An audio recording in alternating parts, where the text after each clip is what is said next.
Alors, y a-t-il une bénédiction cachée au cœur de l'épreuve? C'est vraiment une question profonde et fondamentale, car quelles que soient les circonstances de nos vies, Dieu veut que nous soyons heureux.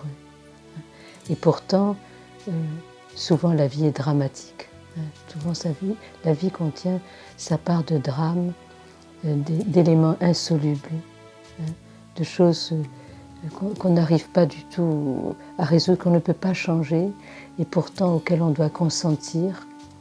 Par exemple, un accident de la route qui vous laisse handicapé, la mort d'un être cher, un tsunami, une inondation, enfin, toutes sortes de choses sur lesquelles on n'a pas du tout on n'a pas la maîtrise.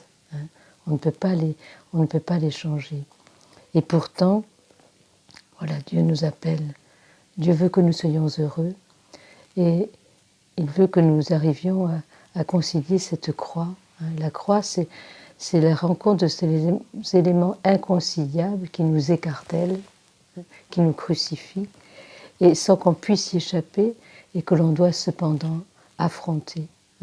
Et donc, choisir la bénédiction, c'est choisir d'adhérer à cette vérité fondamentale que Dieu nous aime, et que derrière tout événement, même le plus douloureux, il y a une bénédiction à saisir.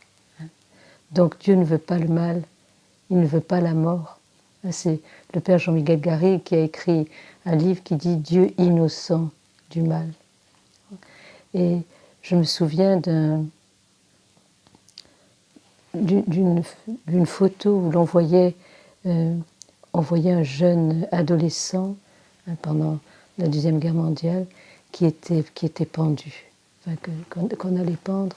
Et dans la foule, il y a une voix qui a crié « Mais où est Dieu ?» Et quelqu'un dit « Mais Dieu est là. C'est lui, dans cet enfant, que l'on s'apprête à tuer. » Et donc, Dieu n'est pas l'auteur des catastrophes, mais il est présent au cœur de tous les événements. Et il est auprès de tous ceux qui souffrent pour leur donner sa grâce et sa force pour vivre ces événements de la manière la plus positive. Et donc, face à chaque événement de notre vie, il y a un choix à poser. Comment allons-nous réagir? Ce qui importe, ce n'est pas tellement l'événement en lui-même, mais la réponse que nous allons donner à cet événement et l'attitude que nous allons avoir face à cet événement. Effectivement, on peut se laisser anéantir par la cruauté d'un événement. On peut entrer dans la tristesse, dans la dépression, dans la révolte. Mais voilà, il nous faut comprendre. On peut aussi choisir de croire que Dieu nous aime d'un amour total et qu'il est avec nous pour assumer toutes nos souffrances et dans tout ce que nous avons à vivre. Et donc, il se rend présent d'une manière quasi sensible et nous remplit de sa consolation. Et donc, c'est la puissance de la louange et de l'action de grâce qui ont le pouvoir de faire passer de la tristesse à la joie. L'action de grâce met la grâce en action et elle l'attire et elle la multiplie.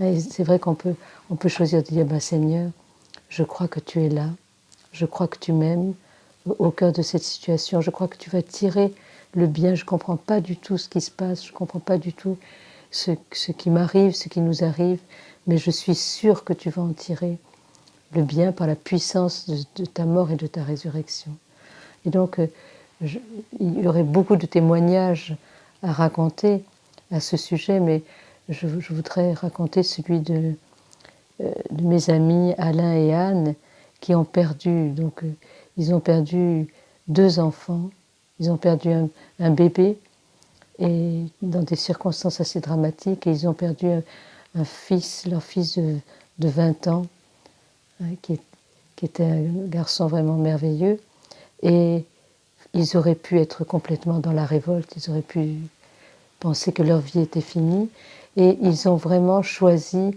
de croire à la bénédiction. Ils ont renoncé à la révolte, ils ont renoncé à la colère, et ils ont choisi la bénédiction au cœur de ces événements. Et en fait, Dieu a tiré le bien du mal en leur donnant des cœurs aussi de compassion pour les jeunes, des cœurs de compassion pour les familles, pour les mères, etc. Et ils leur ont donné vraiment tout un ministère. Ils ont aidé des tas de gens et ils continuent de le faire. Et ceci s'est passé vraiment à travers le fait de pouvoir traverser cette épreuve, à travers le fait de croire que Dieu les aimait. Et que Dieu était aussi innocent de ce mal. Et il est certain,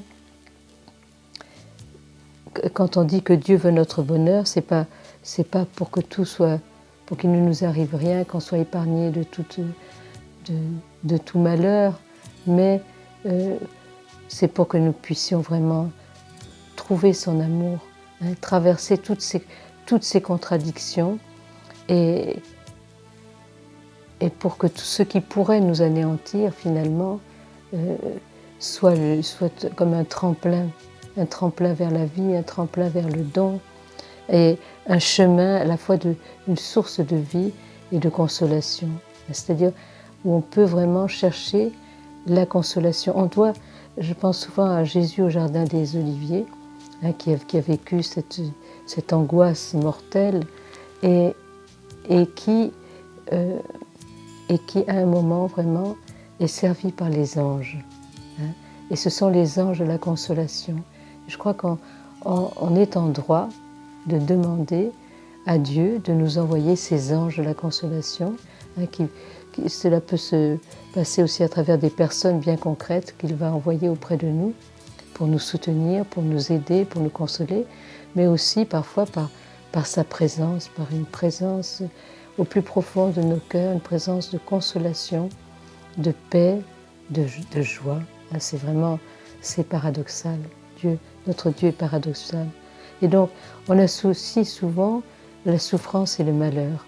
Mais je connais une amie qui a beaucoup souffert, elle disait, mais je souffre, mais je ne suis pas malheureuse. Et je crois que, voilà, il faut que nous fassions la différence entre souffrance et malheur. Et même s'il est difficile d'admettre qu'on peut à la fois souffrir et être heureux, mais c'est possible. C'est-à-dire que le bonheur que nous promet Dieu n'est pas la satisfaction superficielle de nos caprices d'enfants gâtés. Le bonheur, il n'est pas de ce monde. Le bonheur,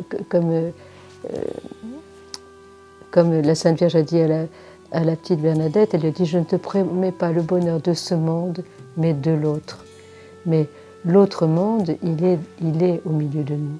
Et c'est cette présence du royaume, cette présence de Jésus, cette présence du Père, du Saint-Esprit, au cœur de nos vies, au cœur de nos réalités, qui nous met dans la joie. Et qui fait que, comme a dit Jésus, « Ma joie, nul ne pourra vous la ravir. » Et je vous donne ma paix qui surpasse toute intelligence. Et ça, c'est notre héritage, nous devons nous en emparer. Et donc ce bonheur, il est possible, puisque Jésus a dit, le royaume de Dieu est au milieu de vous. Donc il nous appartient de nous rendre à ce royaume, de nous rendre à la présence de ce monde invisible, de ce monde à venir, qui est réellement présent au milieu de nous.